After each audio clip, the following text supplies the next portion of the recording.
Let's dive straight in. Chuck Hughes, October 24th, 1971. Detroit, Michigan, Tiger Stadium. Late afternoon, fourth quarter. Bears 28, Lions 23. Detroit is driving, clock slipping under 2 minutes. Chuck Hughes, backup wideout, checks in for the series. He's 28, special teamer, fighting for snaps. Greg Landry hits him once, 32 yards, first down. Crowd wakes up, the Lions hurry to the line. 3 plays later, a pass bounces off Charlie Sanders' hands. Hughes turns to jog back to the huddle. He clutches his chest, staggers, then collapses at the 20. Dick Butkus sees the convulsions and waves for help. Trainers sprint, team doctors kneel. CPR starts on the turf. An ambulance rolls onto the field. Stadium goes quiet, no music, no chatter. They rush him to Henry Ford Hospital. He's pronounced dead just After 5:30 p.m. autopsy. Advanced coronary artery disease. A coronary thrombosis triggered a massive heart attack. He had collapsed in August too, but nothing was found. The game actually finishes. Bears hold the lead. Players learn the news in the locker room. Hughes leaves behind a young wife and son. The Lions retire his number soon after. To this day, he's the only NFL player to die during a game. Korey Stringer, August 1st, 2001. Mankato, Minnesota, Vikings training camp. Morning practices have been brutal. Heat index near 110 degrees Fahrenheit the day before. Korey Stringer, 27, Pro Bowl tackle, pushes through anyway. He had vomited but kept practicing in full pads. Practice wraps Around 11:30 a.m. Heat index is 99 degrees Fahrenheit at that point. Stringer walks toward an air-conditioned trailer. He feels weak, dizzy, staff calls for help. Ambulance takes him to Emmanuel St. Joseph's. His core temperature is reported over 108 degrees Fahrenheit. Organs begin to fail. He never regains consciousness. At 1:50 a.m., Doctors pronounce him dead. Cause: exertional heat stroke. The NFL has never seen a case like this. Shock hits the league. Family files suit. Safety protocols get scrutinized. Hydration rules, cooling tubs, and heat illness training expand. Today, camps track wet bulb globe temperature and limit pads. Stringer's death forces football to modernize how it handles heat. Jordan McNair, May 29, 2018. College Park, Maryland. Afternoon conditioning on the practice fields. Jordan McNair, 19, an offensive lineman, runs gassers. Teammates see him labor. He shows clear heat stress. At 4:59 p.m., Staff notes cramping. by 5 p.m., Witnesses describe a seizure. Emergency call isn't placed until about 6 p.m., he reaches the hospital around 6:30 p.m. recorded body temperature hits 106 degrees Fahrenheit. He's later airlifted to shock trauma in Baltimore. Doctors try to save his organs. He needs a liver transplant. 2 weeks pass, no turnaround. June 13, 2018, Jordan McNair dies. Parents say it plainly: heat stroke. Investigations begin immediately. Findings: trainers missed obvious signs. Aggressive cooling, ice water immersion, wasn't used fast enough. Maryland overhauls protocols and leadership. McNair's name now anchors state and federal heat safety pushes. Pat Tillman, April 22nd, 2004. Eastern Afghanistan. A rugged canyon near the Pakistan border. Former NFL safety Pat Tillman is on patrol. He's 27, an Army Ranger now. His unit gets split in rough terrain.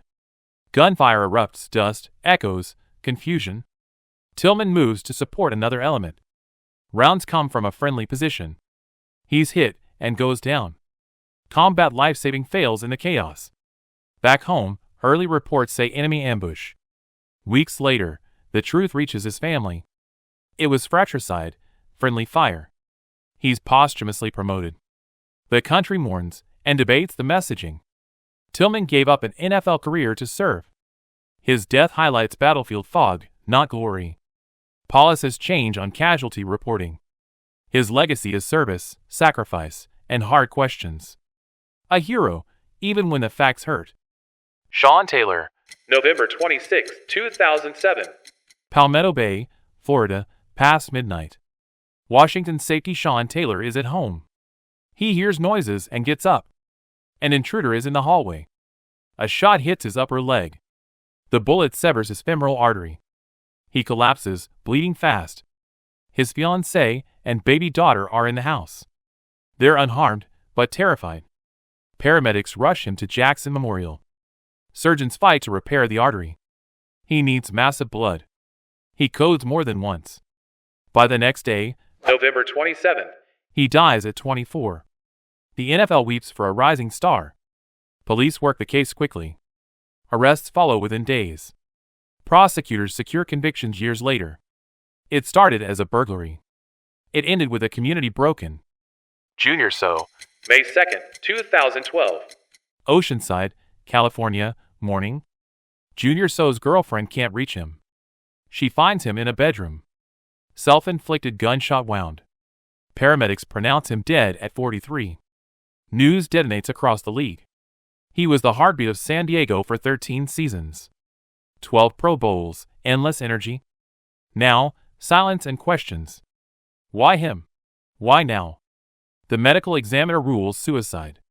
Later, his brain shows chronic traumatic encephalopathy. Families and players talk openly about symptoms. Depression, impulse control, sleep disruption.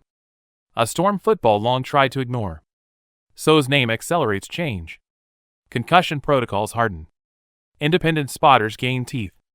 Players push for care after retirement. A legend's death forces a reckoning. Derrick Thomas, January 23rd, 2000. Kansas City, Missouri.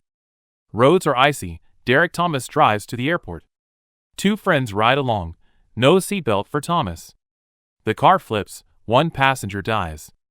Thomas survives, but he's paralyzed from the chest down.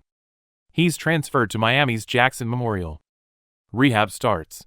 Spirits up and down. Then, February 8th, 2000. morning rounds. He tells his mother he feels off. Moments later, he arrests. Doctors can't bring him back. He's 33. Cause, pulmonary embolism. A clot formed in his paralyzed legs and traveled to his lungs. A second body blow after the crash. Kansas City mourns its sack legend. The league studies DVT risks after spinal injuries. Seatbelts get mentioned in every report. A fan base loses a cornerstone. A simple layer of webbing might have changed it all. Jovan Belcher, December 1st, 2012. Kansas City, Missouri dawn. Neighbors hear shots at a home near campus. Inside, Cassandra Perkins is fatally wounded. Jovan Belcher, 25, leaves the scene. He drives to the Chiefs' facility at Arrowhead. He meets the GM and coaches in the parking lot. Police arrive. Tension is razor thin. Belcher thanks his bosses for the chance. Then he turns the gun on himself. 2 lives gone in minutes. The game still happens the next day. Players stagger through warm-ups in shock. The tragedy ripples beyond football. Domestic violence resources surge to the front. Teams add counseling and education immediately. Fans remember a linebacker and a young mother. Both families shattered. A baby left behind. A locker room learns grief up close. No easy lesson, just loss. Chris Henry, December 16th, 2009. Charlotte, North Carolina. An argument spills out of a house. Chris Henry, Bengals receiver, jumps into the bed of a pickup. His fiancée drives off. He's yelling for her to stop. Neighbors hear commotion. The truck moves around 19 miles per hour, investigators later say. Henry loses his balance. He falls from the truck and hits the street. Head trauma, unconscious on arrival. Paramedics transport him to Carolina's medical center. He makes it through the night. But injuries are catastrophic. December 17th, 6:36 a.m. He's pronounced dead. He was 26. Later, doctors diagnose CT in his brain. It's the first known case in an active NFL player. Organ donation from his family helps 4 recipients. The league mandates more education on brain injury and behavior. A wideout with talent, a life cut short. Joe Delaney, June 29th, 1983.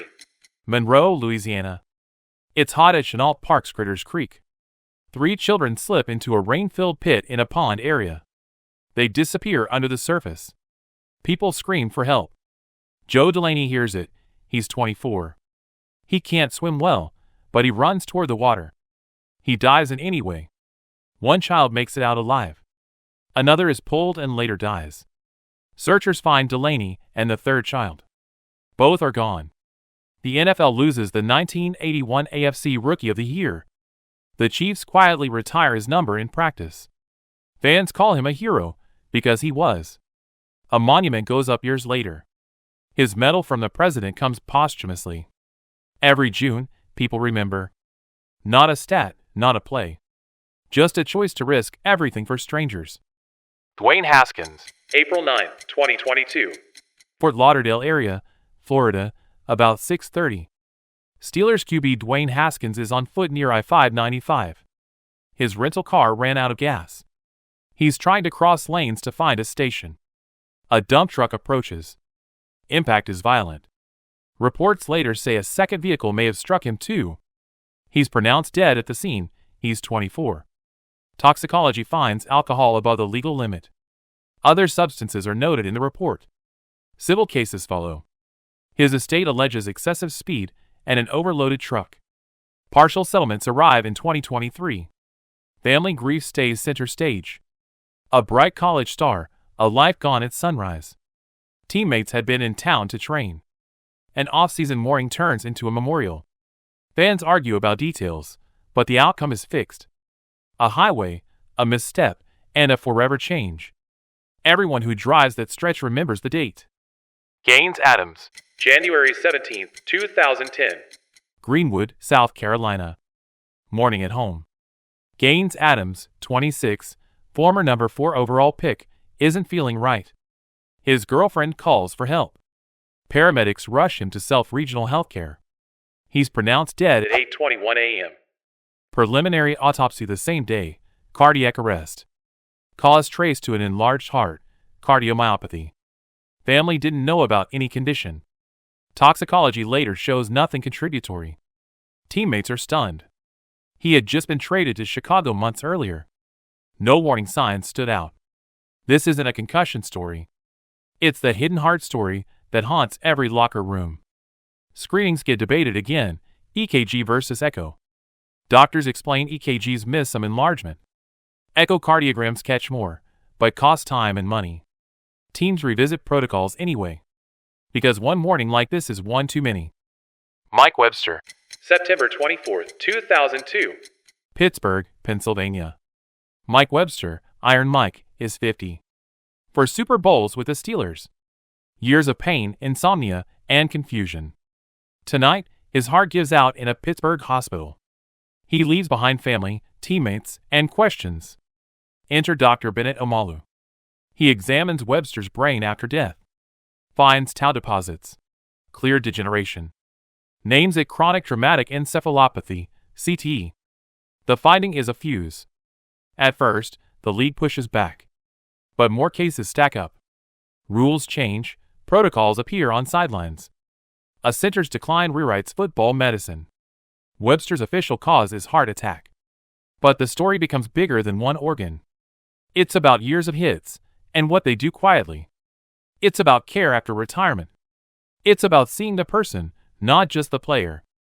Rashidi Wheeler, August 3, 2001. Evanston, Illinois. A voluntary summer workout runs long. Rashidi Wheeler, senior safety, struggles. He has asthma, he uses his inhaler. Then he collapses during sprints. Staff dials for help. Reports later say the on-field phone didn't work. Response takes precious minutes. Paramedics arrive. They transport him to Evanston Hospital. He can't be saved, he's 22. The medical examiner lists bronchial asthma. Not heat stroke.